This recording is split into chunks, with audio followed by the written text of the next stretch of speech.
Emotions and life are inseparable. In the first part of the lecture about emotional intelligence, Professor Madhosh talked about different theories about emotions and emotional makeup of an individual. In the second lecture, he'll be continuing with the same theme, and we hope that you like this one also, like you must have liked the previous one. So over to Professor Madhosh for his lecture on emotional intelligence. Welcome again to this. I did not complete my assignment with you, a talk on emotional intelligence, and now you will see the things that would now come under discussion. You will be really finding it very interesting that how I can connect emotional life with the actual real life, how we can have a balance between the rational mind and the emotional mind, and then how we can make a proper use of such human elements which otherwise were taken to be very bad. People would earlier say that emotions are bad. You have to control your emotion. You don't express your emotions. But here is an understanding. Here is some education. Here is some theory which says no, expression of emotion is very vital to living, to life, whether it is social, it is individual, or it is academic, or it is industrial, whatever it is, emotions, their expression is okay. But the point is that how much okay in itself is, that is to be seen. I would have a very brief, kind of treatment of Peter Solve's and John Mayer's understanding of emotional intelligence in four branches. One, perceiving emotions. And once we say perceiving emotion, it is not only apparently understanding the language of emotions, but body language is very important. You are very sad today, you are angry, you are happy, and this happiness, anger, aggression has its deep marks on your body also. So once I say you are not in good mood today, we say your face is so long today. What do we actually communicate to people? Your face is so long means maybe you are sad. What shocks you? What is the problem? Can I help you? So he says that perceiving emotions. Perceive means give not only understanding emotion but giving an interpretation to it. Maybe that interpretation comes from the person who is having an emotion. How do you deal with that? If you get a friend who is sad today, can you help him? It's not enough to say hello, hi, are you very wonderful today, or are you okay? He says yes, I'm okay, without being okay. The second thing is reasoning with emotions, use of cognitive ability. The second branch he talks about, Solovey talks about, is reasoning with use of cognitive skills.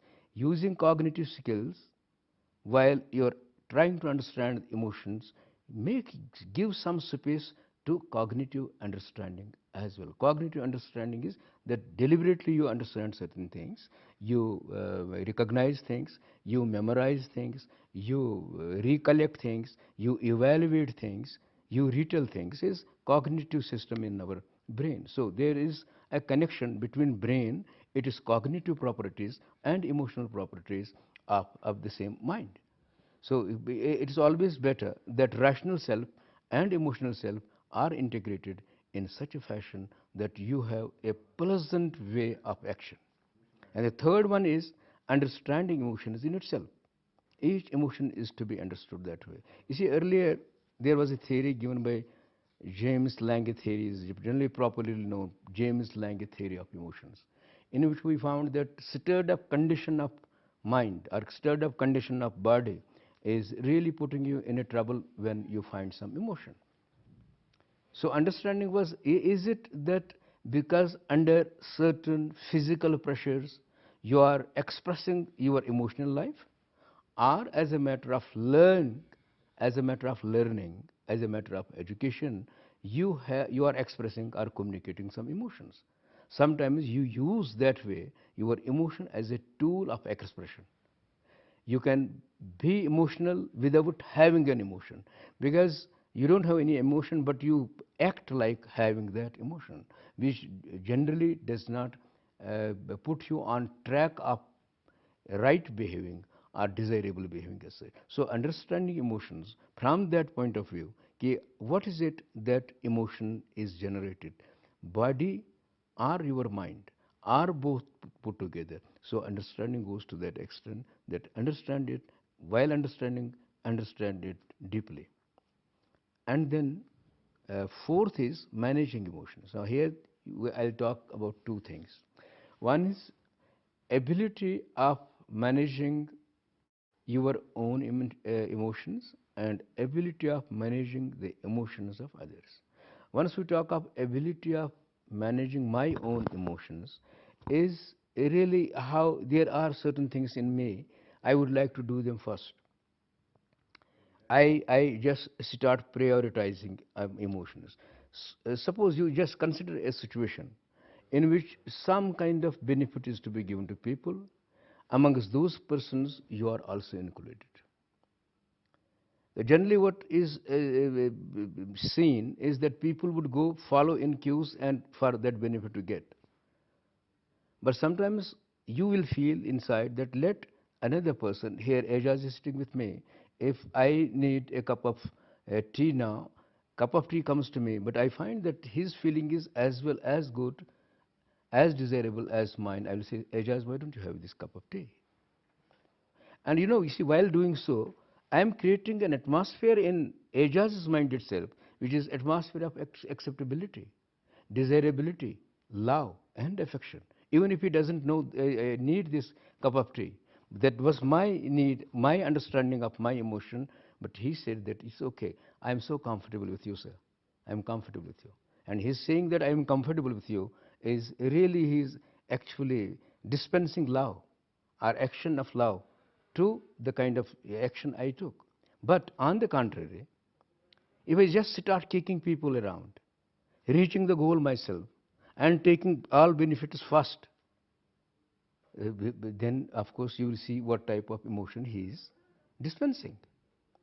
The postponement of your own desires, of understandings, of getting a goal immediately, that postponement in itself is an act of utilizing emotion properly. You postpone your desire. You wait. You wait for others.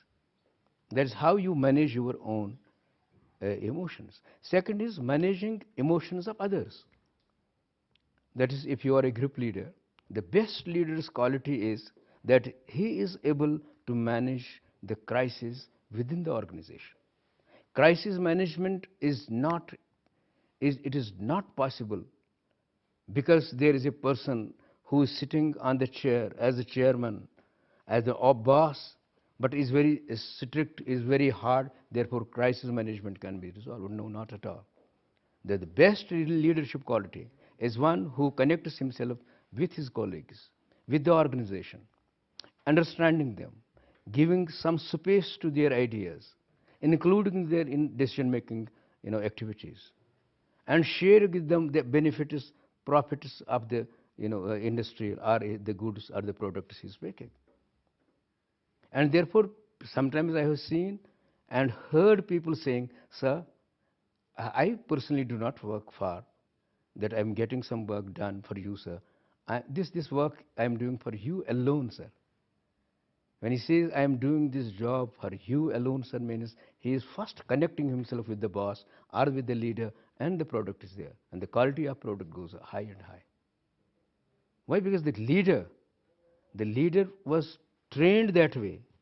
Maybe he was gifted by God that way, that he has an aura, he has a sort of a glow around the personality, that people get completely attracted to him because of his behavior. And that behavior, I say, there is not only execution of an act as such, behavior that is emotional behavior.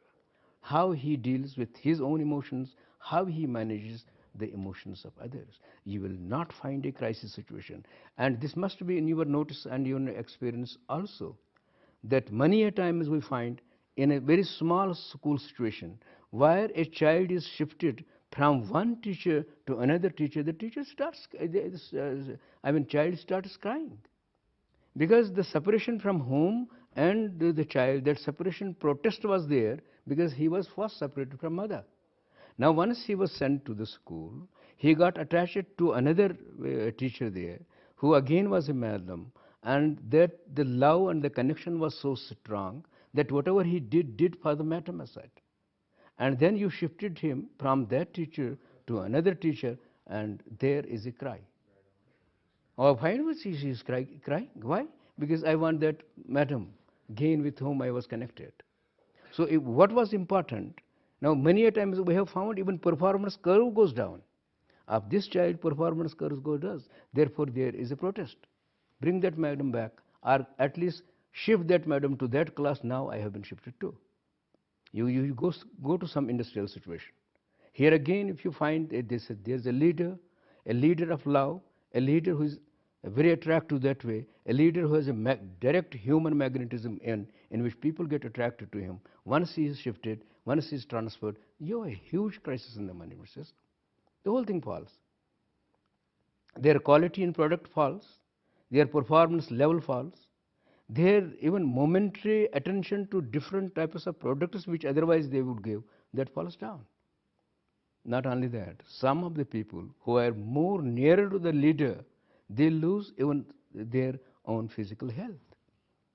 So that is how I'm talking, because these people are either they know, because God has made them that way, how to treat people and how to treat desired functions, or else they are trained to have it. And these days the trend is they are being trained. I have personally heard Goldman, and I would suggest my viewers that please go and see Goldman's contribution to emotional intelligence. You can have websites available, you can have internet available, you can have all other facilities, even multimedia facilities available on Goldman itself. Hear him for half an hour, and you will find that how things go so far as they throughout world. Universally, people are getting trained in emotion. Today, I personally feel, the earlier I was feeling perhaps this can be applied is an applicable concept to industrial situation or management situation only. But today I feel, and I am 100% sure, that it would work in a better way, more comprehensively, and more strongly in a school situation, college situation, university situation. Right from universities, because you belong to different departments in the universities, higher education, I'll tell you, even most serious, academic activities, that of research activity. People who are getting, research degrees are getting connected with supervisors. Here we find, if you relate your emotions with the type of work people are doing, you will find that your scholars will do well. In a classroom in higher education, it's not, they would say, Dr. Madhosh, what are you talking? There are 90 students in my class, and you are talking of extension of love to 90 people. How is it possible? How can connect yourself with the 90 people in the class? I found no, it's no problem. It's not that you have to have kind of water tap arrangement, so extension of love through water taps to people. No, it's not that way. The way is how you are actually treating the students who are with you, on the grounds that you are conscious of the weaknesses of students, you are conscious about the strengths of students, and you have the acceptability of students as they are. As a teacher, if I accept my student because he is bad, because he is good, I accept him. And once you communicate this acceptance to the students lot, you get connected with the class. So it's not only your professional excellence that keeps you charged strongly in a classroom as such, but it is how you behave with people. For you, again, as I said earlier, they will do work for you. I said to some of my students in the class, I said, there's a novel, and this has come very recently in the market, and although it was published much earlier, that was Alchemist by Paulo Coelho. So I said that you read this novel.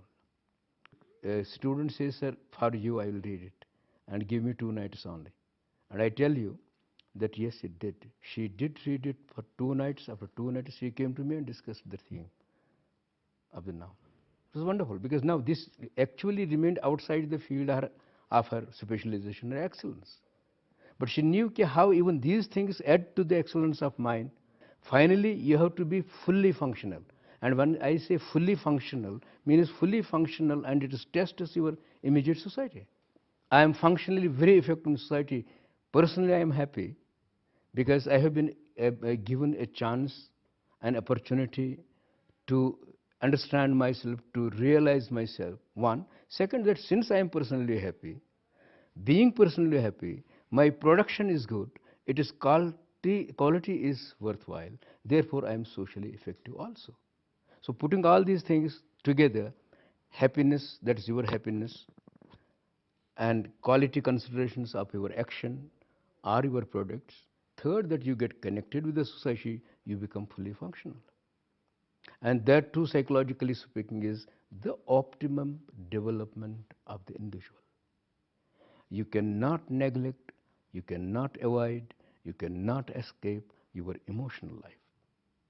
Put it, bring it into action. You'll find you will be fully, optimally functioning. And only one side would not go with, and rationality would not go. Rationality is there. Connect that rationality with emotions and see that emotional intelligence would work. I would also like to talk. See, if I said it can be assessed, yes, as we did have some intelligence skills in which assessment takes place of you have the idea of the IQ, or if you would like to understand the nature of height, like for instance, so far as the IQ testing measures are concerned, they are not direct, they are indirect. Like for instance, you have height, you have weight, there is a weighing scale, I can understand and I can weigh you, I can assess how much do you weigh. And I can also understand and weigh your size, how tall are you, how short are you, because there are direct measures. For understanding intelligence, we don't have any direct measures. I don't have any inch tape to see how intelligent you are. So what we do, indirect measures are there. We sample behavior of people in which connectivity between excellence, performance is connected. Those behavior are sampled for each age group, and you have a skill. So starting with alpha Binet scales, right from 1904 onwards, we have scales of intelligence. But so far as emotional intelligence is concerned, the history of scaling or assessment of such scales is of very of late time. We have one first of a scale that was given to the world was by Reuven Barr on, that was on EQ, emotional quotient. So you have IQ is intelligence quotient, emotional quotient is EQ. That was first scale of assessment that was given. The second was multi-factor emotional intelligence scale. This was based on Harvard's, I have talked about him, Harvard's understanding of the concept of emotional intelligence. The third scale that was given university people was Seligman's attributional style questionnaire. That is Seligman's attributional style questionnaire, which was actually a questionnaire which would consist of personality traits plus IQ traits, intelligence traits, and personality traits put together, that could give you a skill that is there. Then there was emotional competence skill. It is known to people. In India, also number of skills were constructed, right from 95 onwards till date. In our own society, in my own land here, Kashmir, I developed a skill that is Dr. AGM's emotional intelligence skill. That again gives you an idea of assessing emotional intelligence of people. Since this skill has been adopted, and now I do find a lot of data to standardize this skill and find it works well. Now the question is, how can then we relate emotional intelligence to other dimensions of life? The first come first is, of course, where from we start life in itself. from home onwards, people are sent to the schools. So, is there any kind of integration, connection, relation of emotional intelligence concepts and academic performance? Answer is yes. So, our teachers need a training, special training programs. I would see, even I have seen national curriculum framework, and in which most important things have been cited, in which love, child-centeredness, then understanding of people are the topmost priorities. But how those things can be integrated with the curricular practices is that you train your teachers throughout India, train them on the basic principles of emotional intelligence, where our teachers who are in charge as caretakers of small children's lives and their academics as such, there's very small beginning, there we started. And right from that thing onwards, as I talk to you, to the highest levels of understanding in educational situations, emotional intelligence cannot be ignored. Then the other dimension and the area is that of your society around, social scenario. Here again connectivities. Here again make use of. That is, how can your work make others feel happy, or at least tolerant? Not happy to the full extent, but at least they can tolerate others.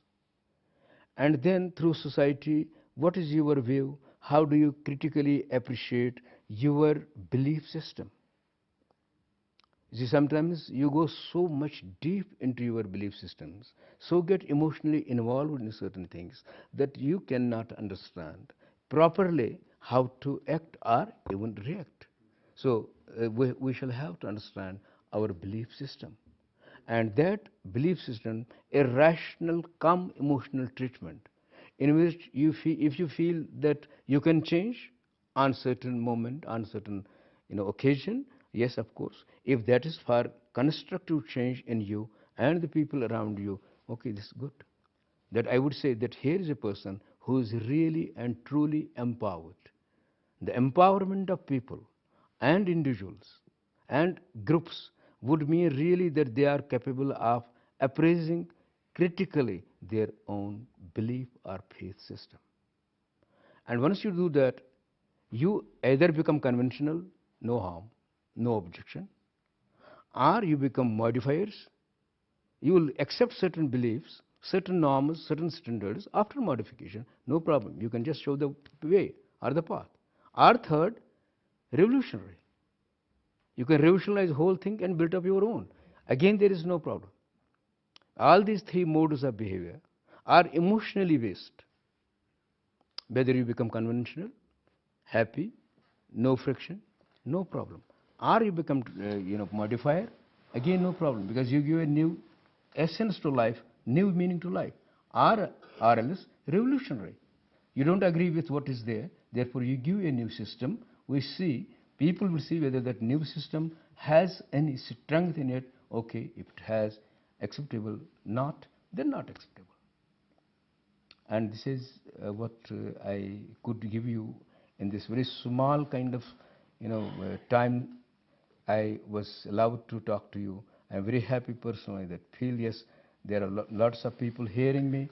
I hope that there must be some mistakes conducted here and there, and for that I should be forgiven. So that was it, all about emotions and how to control them so that you are not tossed from one extreme to another.